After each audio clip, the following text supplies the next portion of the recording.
Okay, welcome to another live stream event.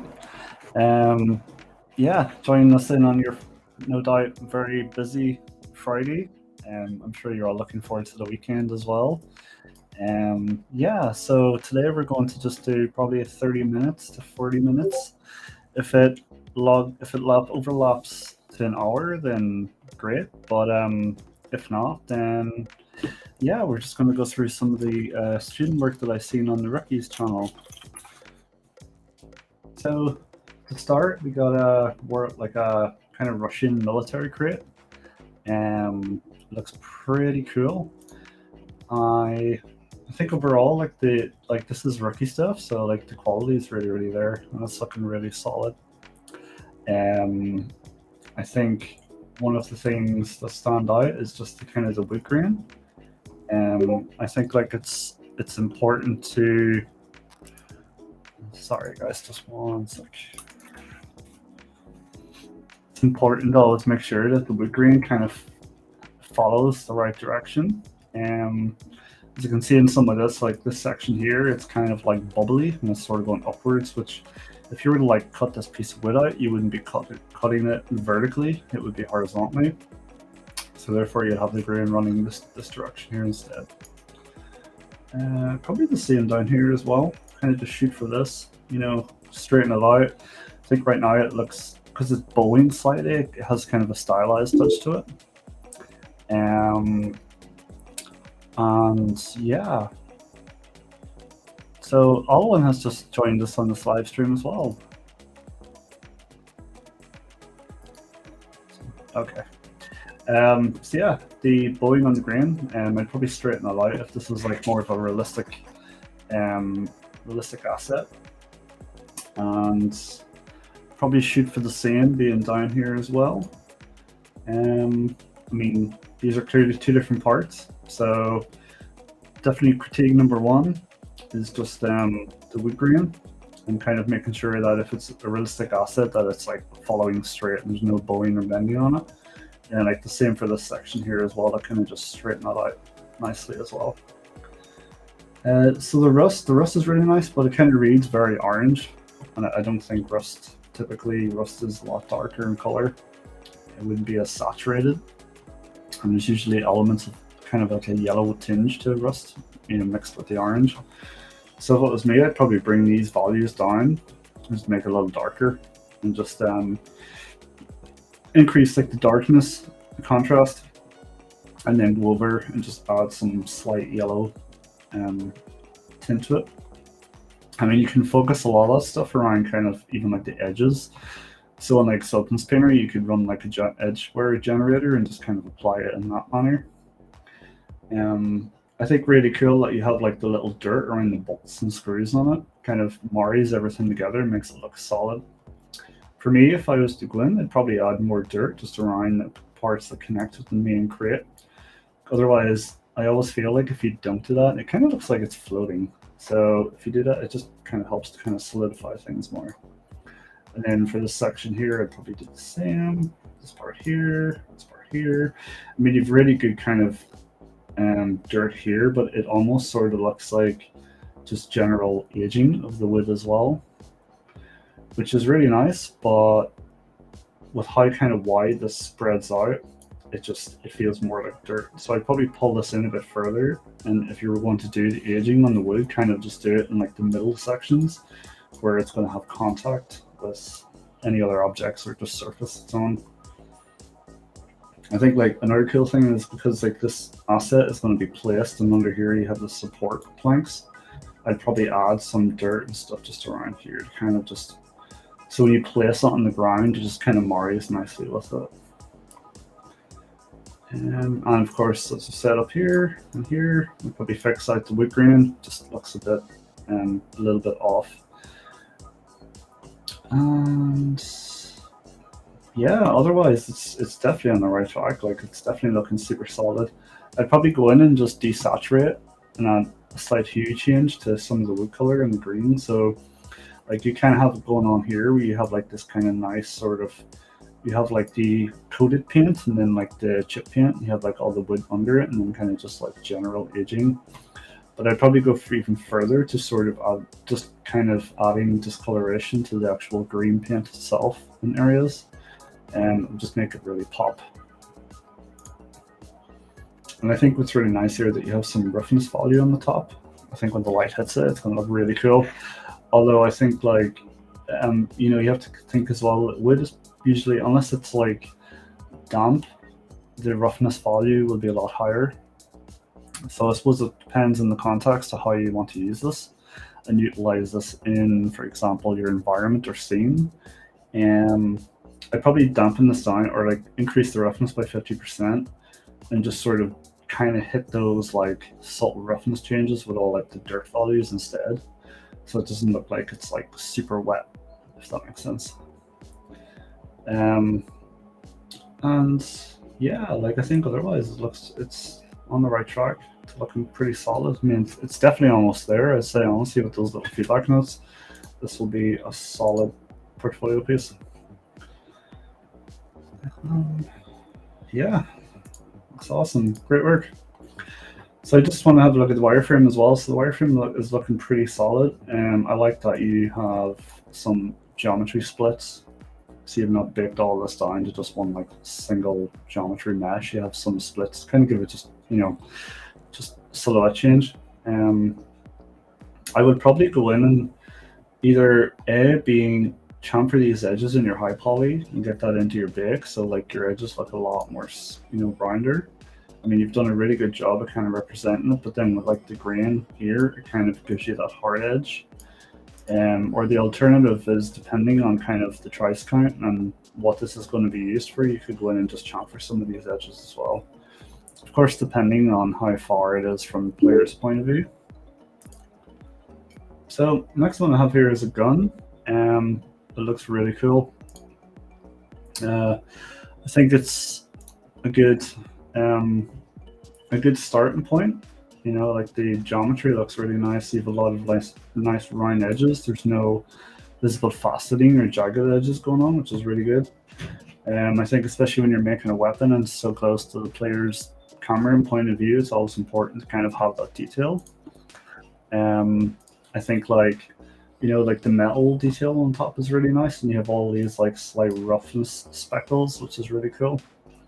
But I'd probably go in a little bit further and give this additional care and love on the top section, where it kind of just brighten up areas on the metal and increase the roughness where you would, you know, for example, where like maybe the person's held it when he's reloading the receiver or pushing the receiver back. You know, I'd probably do the same around the grip as well. Just go in and kind of like rough it up a wee bit here, so it kind of just looks like general aging from the person holding the gun. I'd probably darken this here, just to kind of, you know, like these little details to kind of just give it a bit more kind of pop. Yeah, otherwise it's looking pretty good. I'm really liking the details overall.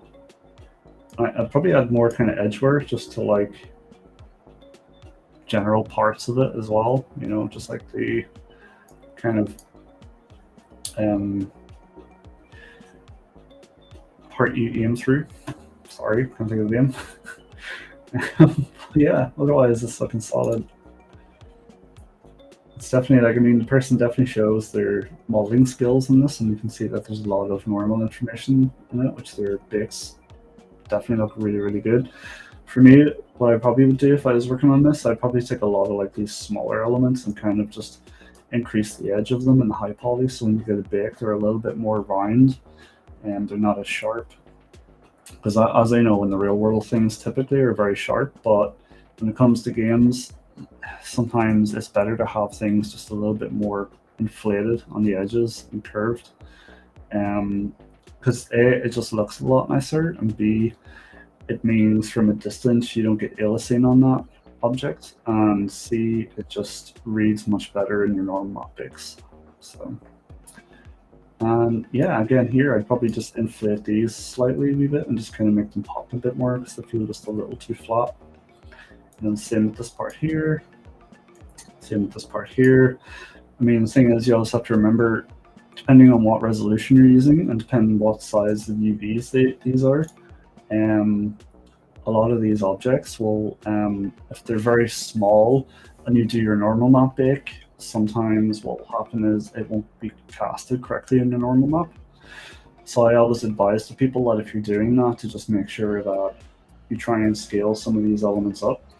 If it's like a non 4K texture mesh, so if it's like 4K, a lot of this detail will come through like at a decent point and level.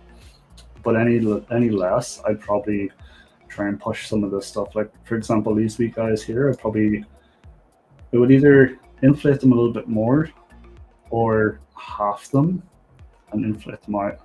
Obviously, depending on what it is you're making and what reference you're using of the block.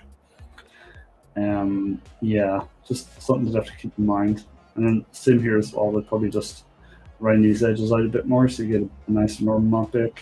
And then same here, and then I just repeat it down here as well. But otherwise, yeah, it's definitely looking solid. Honestly, like the work I'm seeing coming out of the rookies is like top notch, like next level. So I think when I look at this here, like overall the geometry is really nice, but I'd probably go down here and kind of just round this section out. It just feels like it's faceting just a little bit around here. And same here as well, just a little slight bit of faceting. Because you always have to remember, if you're working on a gun, it's going to be in front of the player's camera, and especially if there's like reloading animations and such. So you want to make sure that, like, you know, I mean, this would technically be fine for like a third-person view gun, or if you're seeing it, you know, an enemy holding a gun, for example. It doesn't have to be as high trice count as the first-person model weapon. But if it's first-person, always like don't ever be afraid to crank up the trice count. And the same here as well. We have some of that kind of jagged faceting going on, where you probably ideally just want this super round. Then just the same here and here. And otherwise, it's, you know, it's definitely looking really good, and this person has done such a good job. Yeah, great work. So the next one I checked out was came across this hatchet by Ozan, and it looks really cool, especially for like a rookie level. Is it possible to join these feedback sessions and get inputs and portfolio pieces?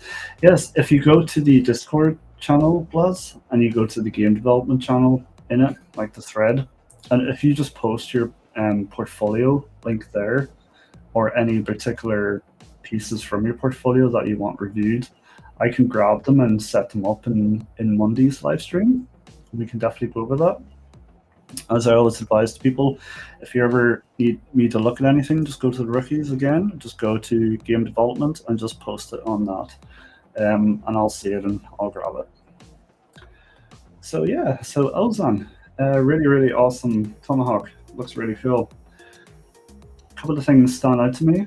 A lot of these details here, if you were to do a normal map pick from a high poly, I would probably round these edges out a wee bit more, as they just feel very flat, and it looks much better when you do that. And it kind of, depending on what angle you're looking at and how, you know, and the distance from the camera, it just reads a lot nicer, you know, and your edges just look much nicer as well.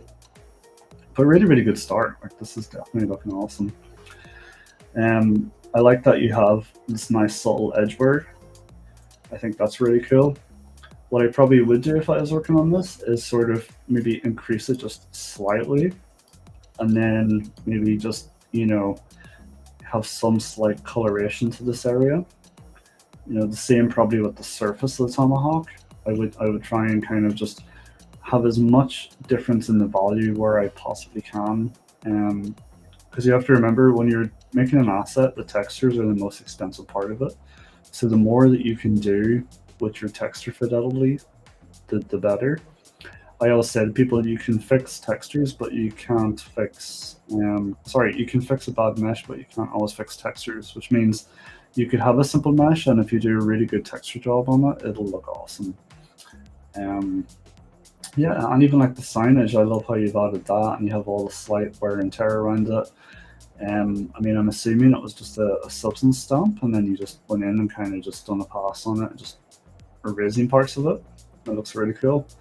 I'd probably, for this section, I mean, depending on what reference you're using, I'd probably change the color of this so you have a bit more coloration different, like change.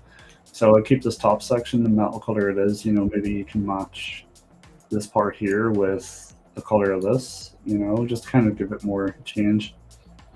And then, you know, you can maybe go in and just, you know, this section here, you could just change the color of that as well to kind of match that. So you kind of just get these like nice little, you know, changes in the value over the tomahawk. And then for these sections here, I think this is really cool. And really, really nice bake as well from your high poly. It looks awesome. But what I would do is I'd probably go in and just adjust the darkness in some of them. So instead of them all just being very kind of uniform, I go in and kind of just darken this one, you know, darken that one, just add some dirt as well, just give it a lot of variation and change. And, you know, if you think about it, because the hand is holding that part, like down here, the hand would come into contact with this a lot. You could go in and increase the roughness, so you kind of get that just general aging of like where someone's been holding it. Or you could just give it some discoloration, so maybe these parts up here are super yellow, but then as you further you get down to here, it becomes more kind of like a desaturated yellow, like almost kind of like a white. And again, it's really cool down here how you've added the signage as well. I went in and done the pass and the resin parts of it. So I'd say for this, if you were to literally take this asset and just round your edges out on a high poly, do your rebake, match this section and this section and this section at the same color, maybe the same here, and maybe even the same here. Add dirt and color change to these guys and just add roughness value change here. I think it would be an awesome looking asset. And I always say, like, you know, the more that you can add, the more difference you can add and change you can add to an object and textures, is just the better it looks in the end. Like, it always just reads much, much better. So the next one I'm checking out was this, looks like a kind of futuristic Humvee. Has like a stylized flair to it, which looks really cool. It reminds me of like kind of like, I don't know, like top-down kind of old school games. So I think this is really cool, and I understand that when you're doing this kind of style, there's no micro details, there's no like really kind of micro details and like the roughness and metalness and stuff. So really the only thing you have to play with is your kind of color palette, you know, your diffuse or albedo texture. So if I was to do this, I would probably like kind of just give it some slight coloration change, and you know, kind of in the center here, just sort of give it a little bit more kind of adjustment here. And it can just be simple values that you adjust it, whether it be the hue or the brightness, just anything that can make it just pop a wee bit more.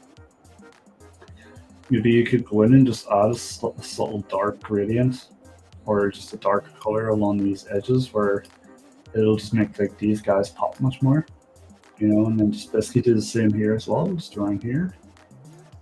And maybe slight, like without using the, you know, like a dirt texture in Painter, maybe just adding a gradient to the windows, or even the missive, like you have like some of them lit up with a slight gradient. That would look really cool.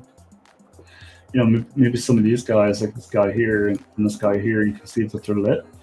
So maybe there is like kind of a faked interior lighting along the top of these.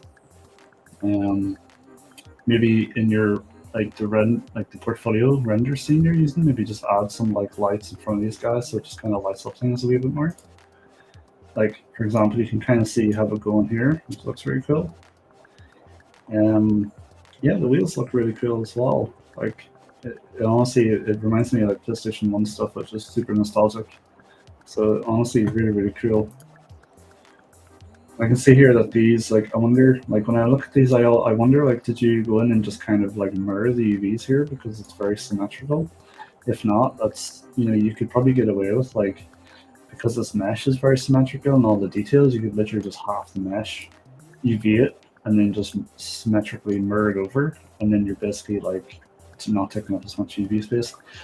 Typically when it comes to like more realistic stuff and like higher fidelity assets, that's all something to keep in mind and just see how, when you can actually utilize that technique. But overall, yeah, this looks really cool. It's like it looks awesome. So the next one I have is just from Ozon is like the hatchling shotgun shell. It looks pretty cool. I love all like the wee detail, like the kind of um, the ridging you have going on it. I can see that it is normal detail, which is really nice. You know, and down here you have a lot going on too, which is really cool. If, one thing I would say is if this was like first person, um, you could probably go in and because I feel like this has a lot of tries count on it, where maybe it doesn't require that, given that it's like such a small object. So I'd probably go in and just like kind of strip out the edge loops here and flatten the surface out, and then just when you do your high poly normal bake, just rely on that for all those details.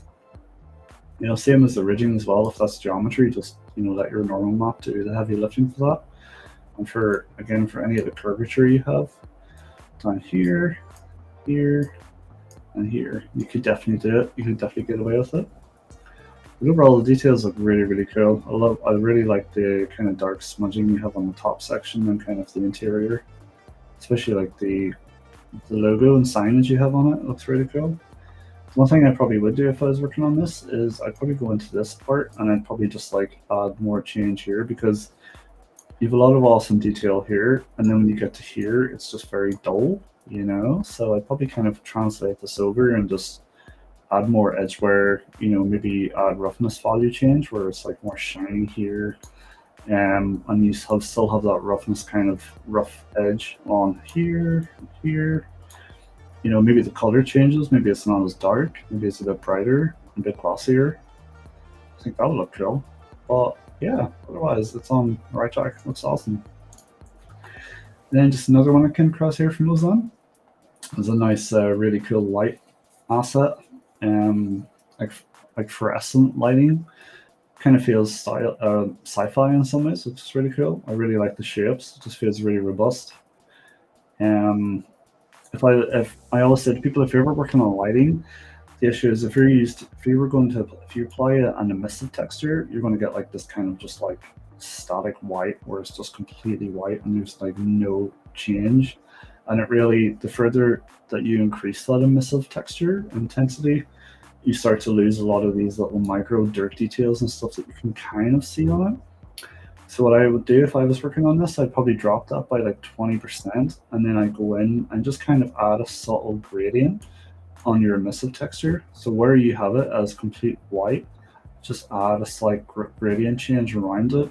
And what that'll do is you'll see the emissive texture, but it'll give you kind of a nice fall off from like bright to dark, and it'll just kind of marry more with the mesh itself.